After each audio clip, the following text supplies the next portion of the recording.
We promised you lots of color for your patio last week, and Sabina, you have delivered with some exotic plants. Yes, some of them are, as we say, exotic. They have to come in during the winter time and they can be overwintered quite easily. But during the summer, they just love our temperatures, the lot of sunshine we usually get. And they do give our patios a special, more southern atmosphere. Right. Well, speaking of special, we have beautiful plants on either side of us. What's this one? This is a flowering potato vine tree.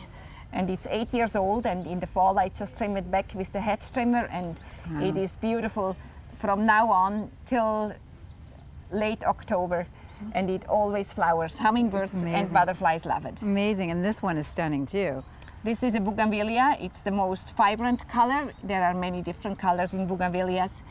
And the funny thing is, everybody thinks this is the flower, the purple one, but the real flower is the white flower inside.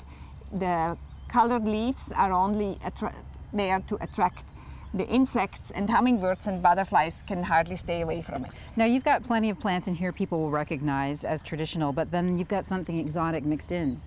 The front one, which is stunning blue and it never quits flowering, is the Anagales, and it trails and it weaves itself through the remaining part of the planter. And in the center we have a purple fountain grass, and many different colorful, more traditional plants will look very neat and decorative on any deck. Nice. And this one you can't beat for just wow power, right? It's the hibiscus, and it's a great outdoor plant during the summer, but it performs well as a house plant and even flowers during the winter as well. Nice color even over the winter. Thanks, Sabina. You're welcome.